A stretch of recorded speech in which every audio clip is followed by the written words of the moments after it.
My name is Josh Zane. I'm the Chief Assessor with the Tioga County Assessment Office. We're currently set up here at the MARC Multi-Agency Response Center up in Westfield. We'll be set up here through the end of the day Friday and also on Saturday. Property owners that have experienced a catastrophic loss on their property are eligible to file a damage assessment appeal with our office, a catastrophic loss appeal. We'll have representatives here on Saturday. You can come visit us. Property owners do have 6 months to file that appeal with our office. So even if you can't come see us today or tomorrow, you will be available to contact our office during normal business hours, 570-724-9117. We're located in the Armory section of the courthouse. We also have these forms available on our website, www.tiogacountypa.com, and visit county departments and assessment, and you'll find the forms located there. Just be patient with us. We have a lot of properties we're going to be visiting. And again, this will result in a refund and or a credit to your property taxes for the remainder of this tax year. So we do encourage property owners to reach out. We'll come out, take a look at the property. We'll do an assessment, and any changes, we'll be sure to let you know. I'm Tim Cleveland, the Director of Veterans Affairs for Tioga County. We're here at the Cowanesque Valley High School for the MARC event.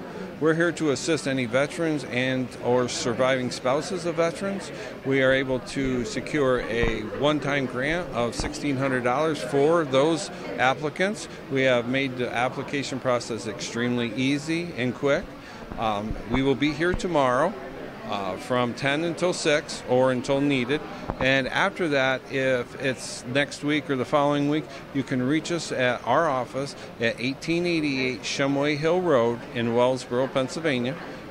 Our phone number is 570-723-8141, or you can email us at tcveterans@tiogacountypa.us, and we'll be able to assist you and walk you through the process and see what other services we might be able to assist you with in gathering from this time over here in the Valley. This is Ed McVeigh. I'm with the Pennsylvania Insurance Department, and just here to let you know that there's this event happening where you can come and get information and about insurance and any problem you might be having with given the flood that has occurred recently. And if you can't make it here, you can always contact the insurance department later through our website, which is insurance.pa.gov. And you can do things like file a complaint there, ask a question, or ask to have someone contact you in person. Hope everyone can recover well from this tragic event. First of all, thank you all for coming out. And it's been a very heavy week for everybody, and everyone's gone through a lot. So if we could just take a moment and just have a moment of silence, please.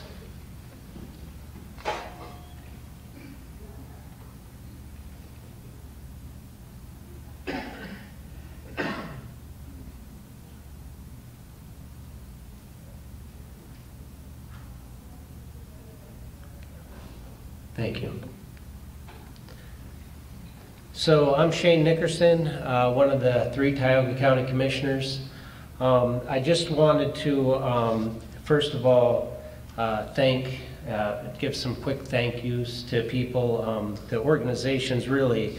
First of all, thank you to all the volunteers. I'll tell you what, this community is incredible. The way that people have stepped up and taken care of each other over this past week is absolutely amazing, and we are so blessed to live where we do. I'd also like to thank PEMA. We are the only county in Pennsylvania with 3 brand new commissioners.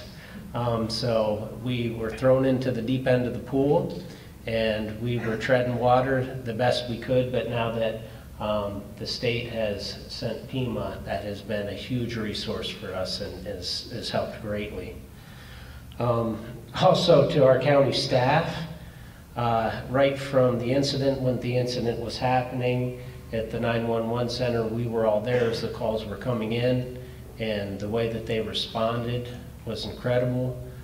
Chief 5 down there, if anyone was listening to a scanner was absolutely incredible. What a great resource, we have here with the fire company. Also, the Sheriff's Department and Sheriff Lewandowski, he was right there with us through this whole, every step of the way, and we really appreciate it. And last, I just have to say again, just the community.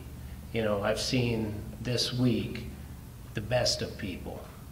And I said, I think that Tioga County is kind of like that big Irish family with 10 kids. They might argue amongst each other, but you mess with one of them, you got to mess with all of them. And that's how it felt here. I'm really proud to say Tioga County, the way that we come together.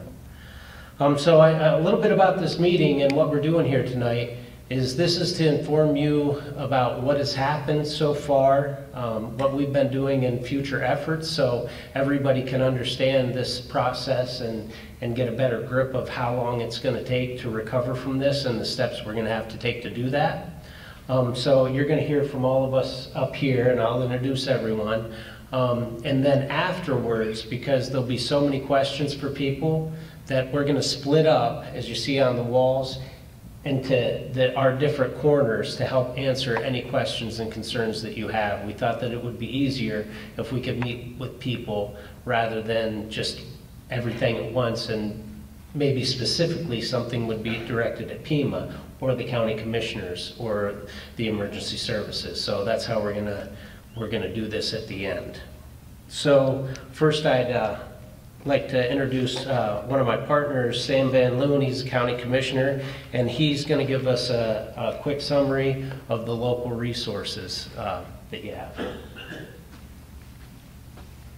Evening, everyone. Obviously not from the area, from Mansfield, but I feel like I've gained a lot of friends, a lot of more familiar faces in the crowd tonight. We've shared a lot of intimate times. I've stood in your houses and heard your stories, and I don't know all of you, but I'm proud to know more of you. Quick show of hands, who's gone to the Mark next door in the cafeteria area? Who's heard of it? Put your hands up. Okay. So it's open till 8 tonight, probably won't make it tonight, but tomorrow from 10 to 6, that's going to be a great spot to stop and have more in-depth conversations, talk about some of the benefits that are being brought to you from the county. Some of those folks will have the assessment team from the county. So you sit down and talk with them about assessments. Those who are damaged beyond 50%, there's going to be options for you to have your tax exemption until your house is back up again. There's going to be counseling services from the county. This is a hard time for folks. You may have friends to talk to, you may not have friends to talk to, so we'll have sources for you guys to go and help deal with some of the things going on. The VA's there. We're a heavy veteran community. I'm a veteran myself.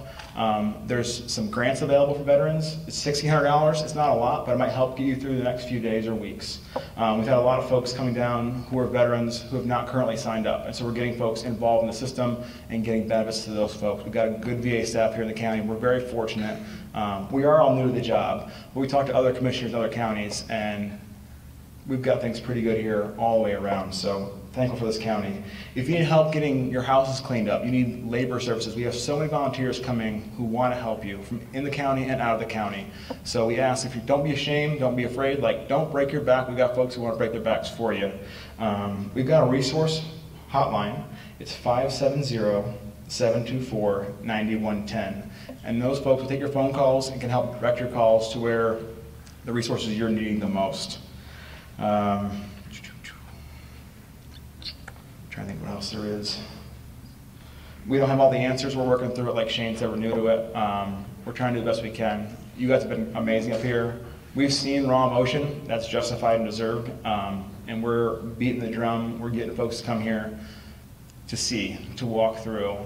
We had some folks come yesterday and they're like, I don't know what to say to these folks. I'm like, don't say. Just look and listen. Hear the concerns, hear what they're saying, and then go back to your folks and tell them what you saw and heard today. But anyway. All right, thank you. Up next, we've got Randy Panfield. He's the PEMA Director for Pennsylvania, and he's going to be able to give you some more useful knowledge. Thank you for coming out tonight. Thank you, Commissioner, and I wish I was here under better circumstances, obviously, but I'm going to try to take what is occurring now and what will be occurring in the near future and try to take an approach to kind of inform you of what the next steps happen to be. We understand a lot of you have questions. I've had the opportunity to be able to meet some of you throughout the community. We had staff actually on the ground here on Saturday conducting some really windshield survey assessments to find out the areas that were mostly damaged. And to be able to direct the efforts. First of all, I'd like to say that you have a tremendous capability here in your commissioners and also your emergency management staff and your 911 staff. They've been excellent to work with. They're able to get us the information that we need to be able to help inform our decisions, to be able to get the right resources on the ground, to be able to assist you. And we understand this is a really trying time for everybody. You've been adversely impacted. Your lives have been turned upside down. And the thing you need the most right now is good information. And that's what we're here to be able to provide. We may not be able to provide all the answers tonight, but we can at least tell you the trajectory of where we're going right now, and then hopefully what's going to occur in the future. And I think the key is to avail yourselves of these opportunities in the future to be updated, because there are certain things that are moving right now in the background.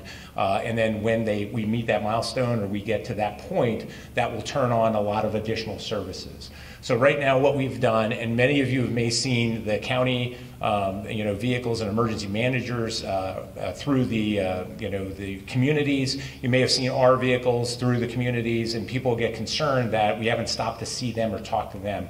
A lot of what we're doing right now is what's called an initial damage assessment, and we don't necessarily need to stop and see everybody's house. We can drive down the street. If there's 4 feet of water on that street, we know all those houses are probably in a major category of damage, if not destroyed, depending on the situation. And we use that as part of the initial damage assessment. So if you have not had somebody show up, that is okay at this point in time, because we're collecting that information and we're collecting it kind of as fast as we can. So the goal is right now is we will have FEMA coming in here. We have to do an initial damage assessment, which has been completed. We provide that information to FEMA, which we work through our regional office, which is in Philadelphia. They will be boots on the ground with county staff and actually our staff on Monday, starting damage assessments, what's called a joint preliminary damage assessment. What they're doing is coming in to verify our initial damage assessment. And the damages are essentially quantified in 4 different levels. It's either affected, minor, major, or destroyed. And then once that information is verified, that gives us the ability to request a federal major disaster declaration through the president and be able to turn on resources through FEMA. That process, there are certain criteria. They look at about 6 different criteria to be able to determine whether to grant the disaster declaration. Based on what we're seeing right now, there have been some changes to the policy at the federal level that occurred in March, and there's an equity piece that is being applied. And based on what we're seeing right now, we're confident that we should be able to achieve that. Now, what happens in the decision that's made when the disaster declaration goes to Washington is something completely different, and it may take a series of weeks to hear back, or we may hear back very quickly. So ultimately, what we're going to do is we're working next week to process that major disaster declaration request. We've been updating the governor's office every day. He's getting updates, and his staff at the senior staff level are getting updates every day of the impacts up here as we continue to refine the numbers and the damage assessment. And he is poised to be able to sign that as soon as we get that across his desk and be able to get that to Washington and request that federal major disaster declaration. There are 2 pieces to that. We can get approved for individual assistance. That's to help all of you, and that is our primary focus. We want to turn on as much support we can for individuals because we know everybody is impacted. The other side of that is public assistance. It may take us some time to unwind some of that, and it may take a little longer to be able to get that. That is just a dollar amount threshold of damages we need to get to. But the goal is to be able to turn on individual assistance as fast as we can for everyone. So that disaster declaration will be processed next week sometime once we get the confirmation of the joint preliminary damage assessment. From there, we have a waiting time, and they may come back very quickly, or it may take them some time. We have a backup plan in place. So we have the ability to wait up to 20 days. If we do not hear back from the federal government in 20 days, we have another federal program that we can actually execute. We've already done the assessments for that federal program, and then we also have a state program we can implement at that point in time. So the goal is if we, on day 21, if we do not hear back from the federal government on our disaster request, we will turn on those supports and start those supports as fast as we can to be able to provide relief. So that is the goal right now. What I will tell you is that once the joint preliminary damage assessment is done, once the disaster declaration is requested, if it does get approved for individual assistance, things will happen relatively quickly when FEMA comes in. They will come in with what are called disaster survivor assistance teams. Those disaster survivors assistance teams will be in the community, and they will do mobile enrollment for FEMA grants and benefits. We will have a larger footprint that looks very similar to the MARC. That will be a disaster recovery center, and that disaster recovery center will be a one-stop shop to go to. So you can register there, you can register through the mobile teams that will be out there, or you can call a number once the disaster has been declared. So they would be the next steps, and they would happen relatively fast if we would receive a favorable determination on the request and it would get approved. So there are a lot of different things that are going on right now. We have all the data. The county has done a tremendous job of getting us the right data in the shortest amount of time possible. I wish all of our counties were like that. We're still waiting on damage assessments to come in from some of the other counties. But the goal is really to focus on the individual assistance and to be able to work through that process.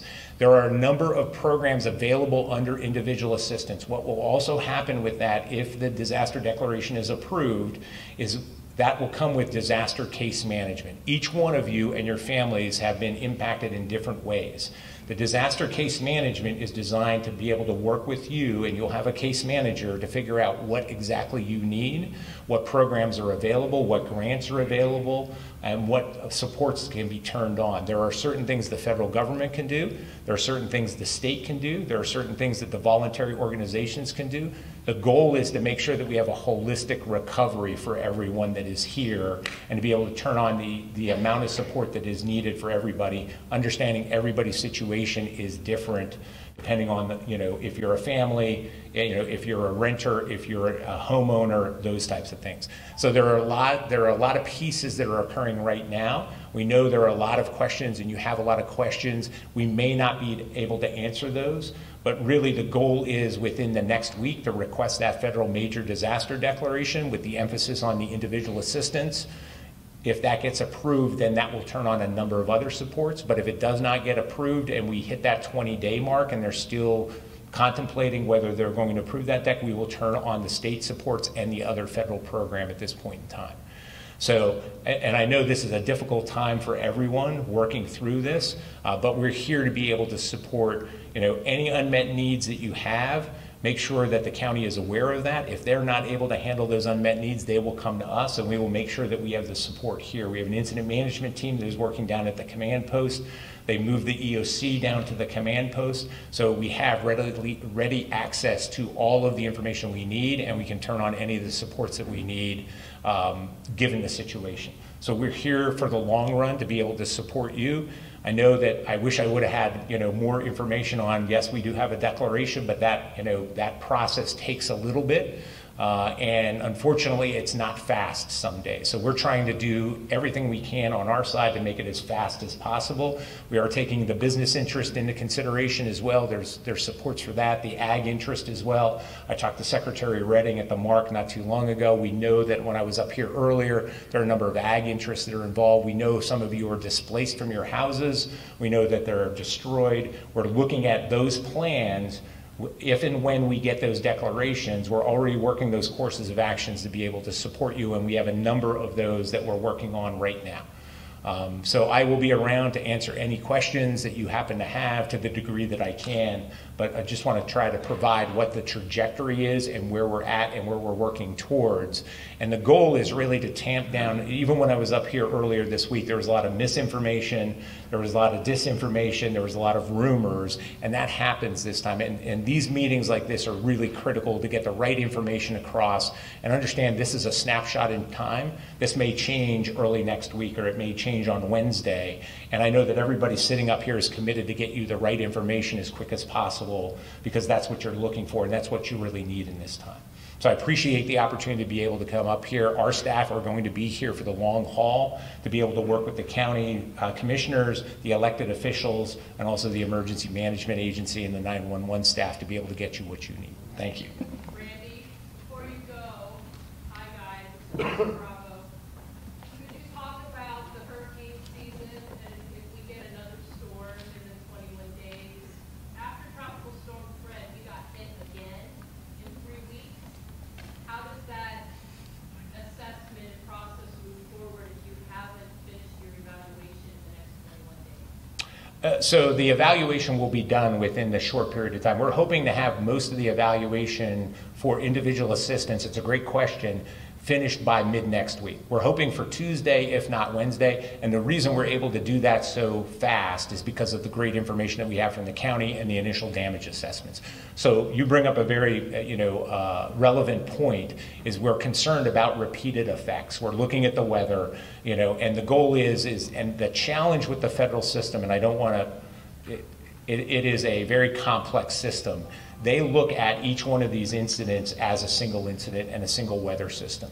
So if there were impacts from another storm, we would start the same process over again with the damage assessments to be able to attribute those damage assessments to that storm to be able to work through that.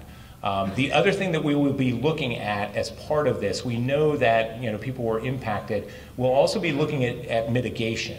So we don't want to build back, we want to build back better, right? We want to make sure that we are able to mitigate the impacts of future disasters. So we will be taking a look at that as we, if we get the federal declaration and we get federal funding to be able to do this, we don't want to build back so it gets damaged again. We want to build back so it's better next time and it can actually withstand the water and the rain and everything else that occurred to cause the damage this time.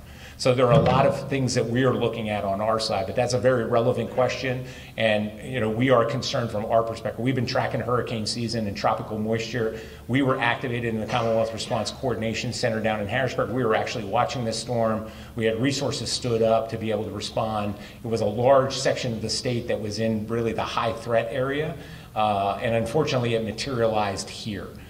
We were watching it, we thought it was almost outside of the state, and my counterpart in New York is calling me because Steuben County is getting hammered and getting inundated with water, and he was checking to see what's going on. I said, it's the same for our Tioga and Potter counties, and we were working across the border on any resource sets that we needed, those types of things. We've done a number of things to try to hasten this. So the day after, on Saturday, we had Civil Air Patrol up flying this entire area and getting mapping to help us with the damage assessment. We will use that as part of the disaster declaration. So there are a lot of other things that we're doing behind the scenes that you may not be aware of, but we're really working to try to move this as fast as we can. So, all right, thank you.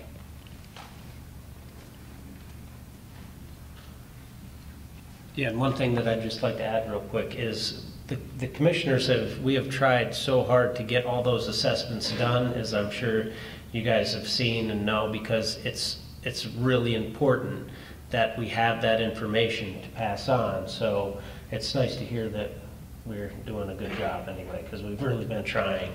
Next, I'd like to introduce Denny Callgrove. He's from the county EMA, and he's going to just talk briefly about what the county and local response has been.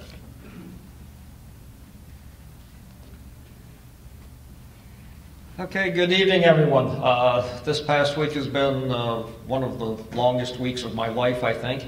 And it's good to see you all come out, and good to see some old familiar faces, since I'm an old Valley boy myself. But I've been working, including my retirement time, been doing this kind of stuff in the emergency management for 36 years, and I do believe this is the worst I have ever seen in this county.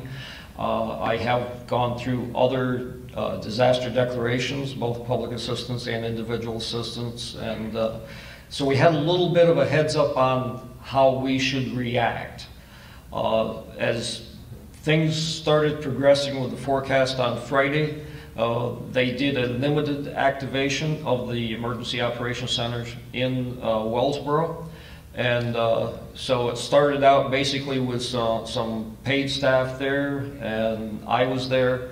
and just doing the coordination of the immediate response. Anything we could do to coordinate life-saving efforts and try to respond to immediate emergencies. On Saturday, we transitioned into trying to get a better feel of what really was going on the ground. So we had most of this primary EOC staff, boots on the ground out here looking and figuring out what we could do. We could see the magnitude of it. So on Sunday, by Sunday morning, we had pulled together a pretty large team of people that we sent out starting the initial damage assessments. And although that's an ongoing process, the teams we had out there on Saturday or Sunday really did wonders, I think, in getting us a better big picture. And again, that's from our experience of knowing that this assessment process is one of the most important things to really help you in the long term.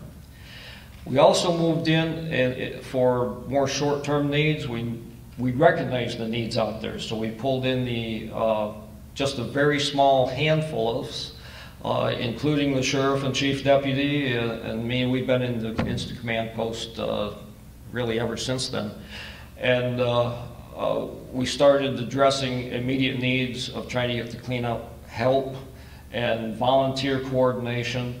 And we could see that we were still overwhelmed with the staff that we had available. You know, we had very limited here at the Instant Command Post. A lot of the staff was still back in the Emergency Operations Center in Wellsboro.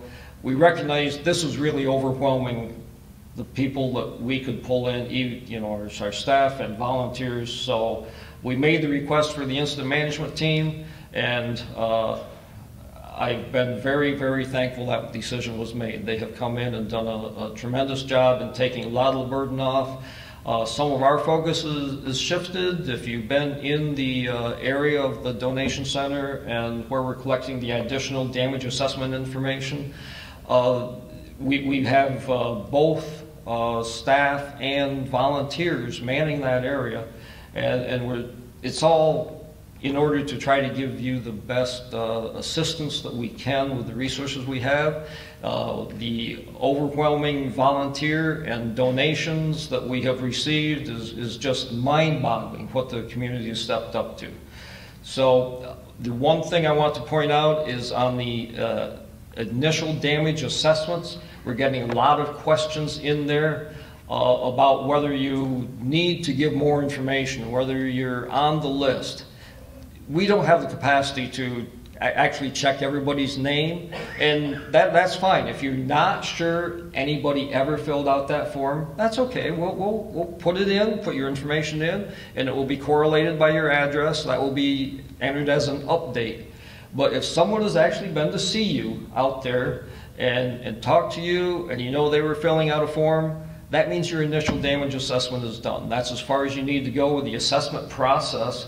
And we don't really need any more updates, because that will be straightened out with when the real declaration occurs and the full teams come in, and they'll take a lot more detailed information that we really don't need. We really just need those basics that are on that first form, and if we have that, we're good to go. The last number that I have heard is approximately, and this is a moving target because I'm sure there's a few assessments still trickling in, was 581 homes and businesses affected on this, and a very significant number major or destroyed. So we're working hard to get the help to you, and just keep unplugging, and whatever you can do to get your home safe, but keep the documentation, and we will be in town for as long as it takes to get you back to a sense of normalcy. Thank you.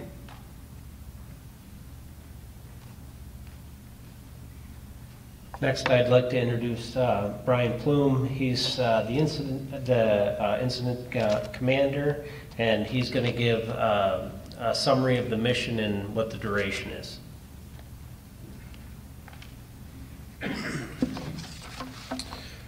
So good evening, everyone. So I am the incident commander for the PEMA incident management team.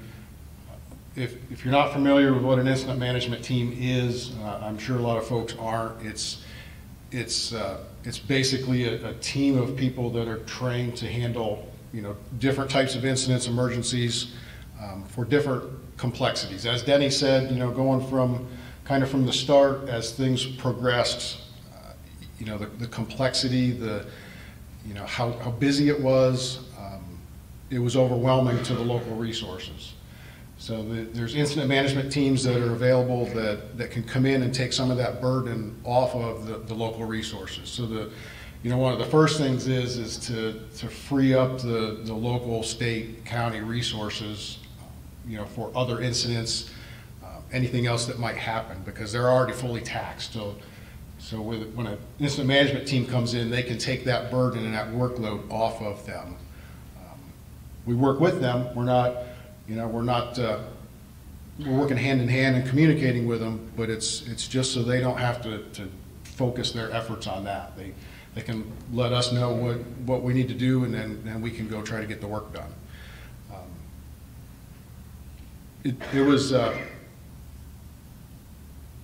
So I'm local. I'm from the county, and it was hard listening to the scanner. And I think it was late Monday afternoon, when I got a call from PEMA, and said that there was a request for the team to be activated, and asked if I would be the IC. There was absolutely zero hesitation to do that. So it was kind of twofold. It was a relief, but that meant there's a lot of work to do. So with that, we put the team together. PEMA had assembled the team, which is an interagency team. Not to get too much, in the details of it, but what that means is there's a lot of agencies that are involved in this team that make it work. And just so I don't miss any of the agencies that are involved, there's folks from PEMA, DCNR, Department of Corrections, Department of Health, and the Pennsylvania State Police that are comprising of the incident management team to try to get the help and the work out there, for everybody out in the communities. So when a incident management team will come in, we'll get a briefing from local folks. So we did that late Tuesday afternoon. Got a pretty thorough briefing, and basically from then on, we've been nonstop, 100 miles an hour trying to get things done, and it's all to help the communities. So our job here is the focus is on everybody that's out in the community. We come up with objectives, like what do we want to achieve? What are our goals? What are our objectives? We work that out with the local municipalities, the counties, the townships, and such. I'm not going to read off all of the objectives, but the first objective that we come up with is obviously protect life safety, both of the public and the responders. So that is, for us, that is utmost the first and foremost objective we want to accomplish. That being said, there's a lot of water that has obviously been flowing in places that didn't flow before. There's a lot of debris. It's being cleaned up, but it's going to take time. Any future storms, there may be runoff and maybe water flow that you didn't expect that didn't occur maybe a week and a half ago. Coming into the weekend, there are some storms forecast, some thunderstorms. So I would like to ask everybody to just kind of keep an eye out and be mindful of that. So if we get a quick thunderstorm that has a fair amount of precipitation in a short time, we want to make sure everybody stays safe. So sort of keep an eye on that. That's something that the incident management team is going to be focused on. We've talked about that since we've got here. I have our safety officer. He went out and assessed some of that to look at that. So, if that happens, we're ready to take care of it and be proactive with it to try to make sure everybody stays safe. With that, so Duration, how long we're here, really is dependent upon the need. So we'll have conversations with the county. You know, we're constantly assessing what the need is. We're not just gonna, you know, pull up stakes and leave. We're gonna, you know, we'll be here as long as we can. Our team may fluctuate in size based on what the need is, and at some point we'll kind of, the numbers will decrease where we can get it back where the local municipalities, the county, the townships, they can absorb that again, and they can handle it and manage it effectively without affecting any other of their operations. So as far as the time frame, I can't tell you how long the team will be here. It's it's kind of a work in progress. As everybody I'm sure knows, that it's been a work in progress every day. So we take it day by day. We take every issue that comes up, issue by issue, try to solve each issue the best we can. And that's how we approach that stuff. So if anybody needs anything, we're here to help you. So let us know.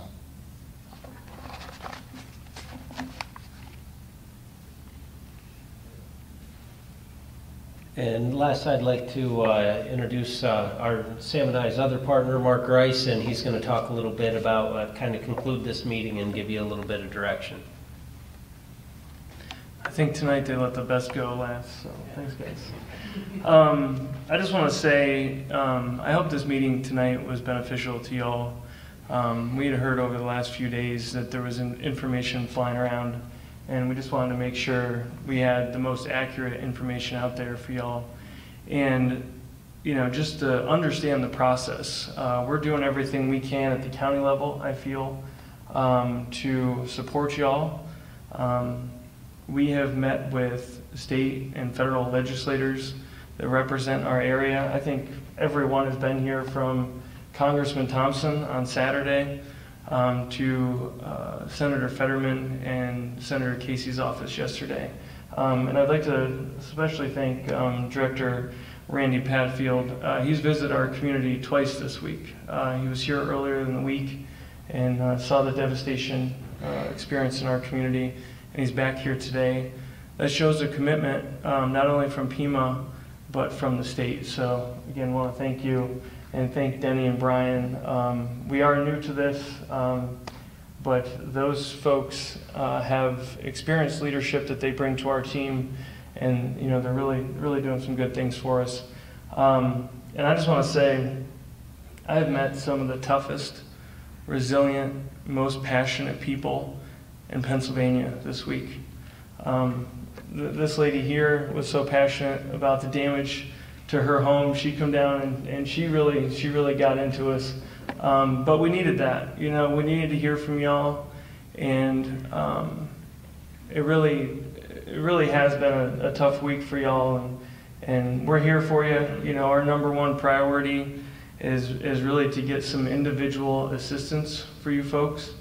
And again, our commitment to get our state and federal legislators here, I think that really helps, to show them the damage in our community, and not just in Westfield and Potterbrook. There was damage all across the county, from Liberty and Mansfield and Blossburg. So these efforts are for this community, but they're for the whole county.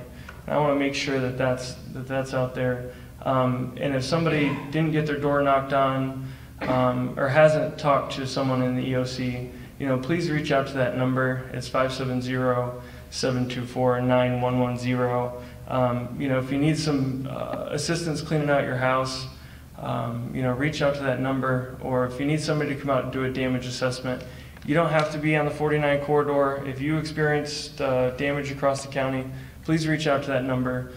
We want to talk to you. We want to try to get you benefits. So, and just remember that after this meeting, each of these folks here on the wall, we will hang around for questions.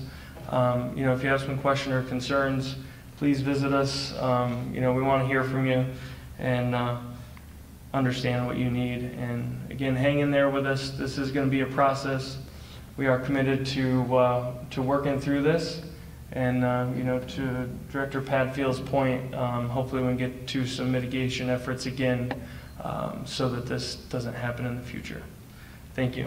Mark, I got a general question here before you break up here, and this is more for the whole community.